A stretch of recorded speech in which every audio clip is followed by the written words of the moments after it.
You can't activate life. You can't begin to experience life in the way you want to experience. You can't have it. You can't be it. You can't do it until you activate it. Yes, it's all in there. All your gifts, all your talents, everything you need to do to be what you've been called to do, what you've been birthed to do. You can't do until you activate it, until you recognize you matter. Everything about you is great, but the problem is you have consciously chosen to be average. Anybody can dream it, but you'll never see it until you're willing to be committed to it. I was telling somebody the other day, when I didn't have anything, church didn't have any members, I'd get off work, working at Carbide, and drive up the road and work on the church till I had to turn around and go back to work. We worked when we didn't have food. We worked when we didn't have lights. I was putting my whole check in the offering, all of it, trying to keep it going. When I finally got some staff, I went on the road preaching. And whatever I made on the road preaching, I brought it home to make the payroll of the staff. And sometimes I got them paid and couldn't pay me. Commitments. Looked like a fool. Didn't have any clothes. Suits was falling off me. Lining wore out my clothes. Couldn't send them to the cleaners. Had to wash my suit in the washing machine. They laughed at me. Looked like an old raggedy country preacher. I had holes in my shoes. I couldn't kneel down and pray because if I knelt down to pray, they would see holes in my shoes. They laughed at me. They said that boy's lost his mind. He'll never be nothing. He stutters. He's got a lisp when he speaks. He'll never be a preacher. I don't care what you say. If you are committed to what you believe. In the process of working on your dreams, you are going to incur a lot of disappointment, a lot of failure, a lot of pain, a lot of setbacks, a lot of defeats. But in the process of doing that, you will discover some things about yourself that you don't know right now. What you will realize is that you have greatness within you. What you'll realize is that you're more powerful than you can ever begin to imagine. What you will realize is that you are greater than your circumstances, that you don't have to go through life being a victim. I get it. I get it. Like innately, everything about you is great. Because if you ain't pissed off for greatness, that means you're okay with being mediocre. You've consciously made a decision to be average. You are average in school. You are average at your workplace. Everything you do is average. And not because it's average, but because you made a decision. You made a choice to be average. Why? Because the people around you are average. Ain't no man in here okay with being just basic. Went to an average school or you work for an average company, and so you've decided to go against who you are. If you do what is easy, your life will be hard. Complain, point at your circumstances, give up your power, blame the government, blame the economy. If you do what is easy, your life will be hard. But if you do what is hard, your life will be easy. It's hard to make a radical change in your behavior. It's hard to take ownership. It's hard to swallow the bitter pill that wherever you find yourself, at some point in time, you made an appointment to be there. That's hard. Stop doing things only based in fear. Like, the universe will assist you when you are acting in love. When you're acting in love, you're like a drop of water and you have the ocean as your army. When you act in fear, it's just you and your money.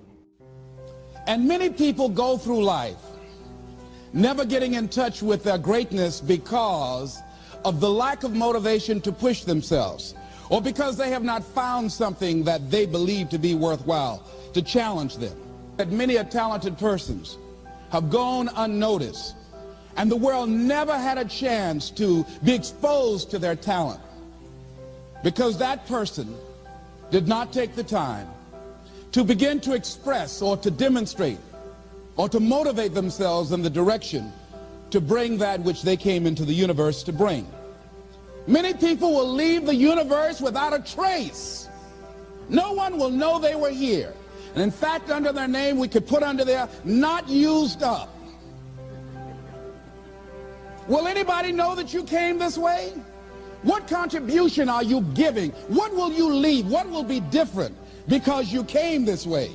That life is our gift to us, that God has given us, and how we live our lives is our gift to God. What kind of gift are you formulating? Is this a gift that you like to take back and do something else before you turn it in? Think about that. What can we do? What are some of the keys that we can begin to use to motivate ourselves when our batteries run low?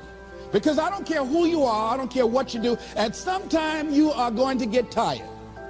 At some time you're going to get in a rut. Seem like nothing you do works out right.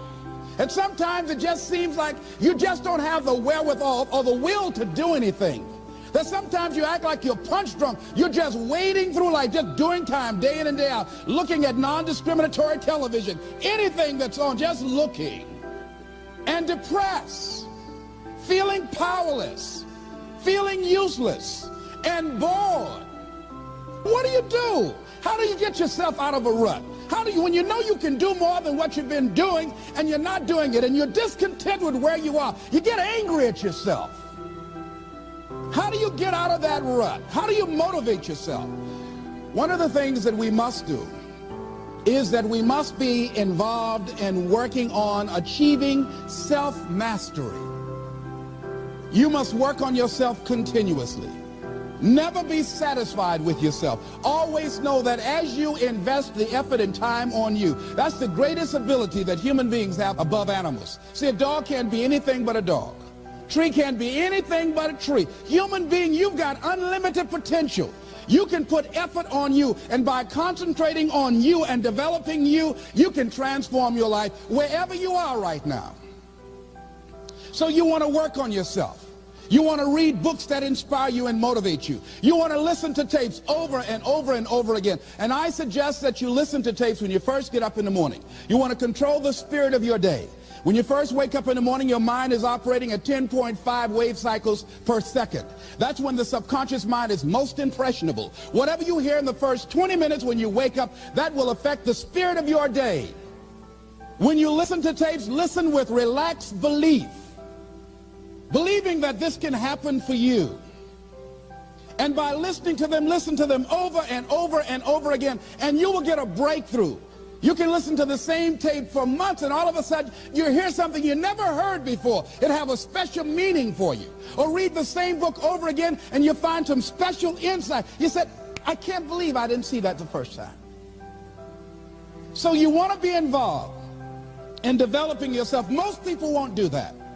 Most people won't take that kind of effort and invest that kind of energy in themselves, because they will fall prey to that conversation within. Oh, don't do that. You don't have time. You're too busy. You're too caught up in the rat race.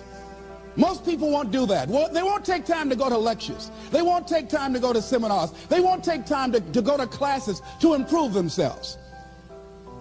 And as you continue to work on yourself, you will begin to expand your vision of yourself. You begin to work towards self-mastery. And you will begin to see it reflect itself in all the dimensions of your life, your mental life, your physical life, your social life, in your relationships, your monetary life. So concentrate on developing yourself. Because if you don't, I guarantee you that you will make a settlement. And most people have. And most of us already have. What kind of settlement have you made with your life? Many of us are making in-life settlement. We're settling for less than what we actually deserve. We don't feel good about it, but we make it work in our minds. We'll come up with some kind of excuse to make it all right. What kind of settlement have you made with your life? Many of us settle for less than what we want out of relationships because we don't have the courage to change them. The next thing is, in order to begin to find some keys to self-motivation to drive yourself, in addition to working on yourself, and as you work on yourself, you feel good about yourself, and as you feel better about yourself, you treat yourself differently. Develop a health plan. See, you can't feel well and do well if you don't have good health. You can't perform if you don't have your health. Your health is valuable. Develop a health plan, a plan that you will follow, because this is the only vehicle that you have to carry you through this experience called life. And you want to take good care of it because you love you enough. You care enough about you. And that's not easy. It is not easy having a health plan and sticking to it. But you're worth it doing it again and again and again. Next thing is, as you take care of yourself, the next key is keys to motivation, to self-motivation. You want to live life with energy and passion. You want to make a conscious effort to be lively. See, in life, you either saying hello or goodbye. You either on the way or in the way. You want to be happy. You got a lot to be thankful for. But you watch some of the faces around you every day. And I tell you, some of these faces, they will put you in a depressed state of mind. So you want to avoid these kind of faces. When you see them coming, turn your head. The things that you say to yourself, you want to watch them, and in watching them, you want to take charge. So you've got to learn to stand up to yourself inside yourself and short circuit, override that conversation that's always going on. 85% of what that conversation will tell you is negative. It's negative. It will tell you you're tired when you really are not tired. It will tell you you can't do it. It will fill you with fear. So you've got to watch that conversation. And when you find it going on, you've got to stand up to it and say, I'm going to do this anyhow. I'm afraid, but I'm afraid not to do it. And I'm not going to let you stop me. The biggest challenge that you will have in life is you. There's an old African proverb that says, if there's no enemy within, the enemy outside can do us no harm.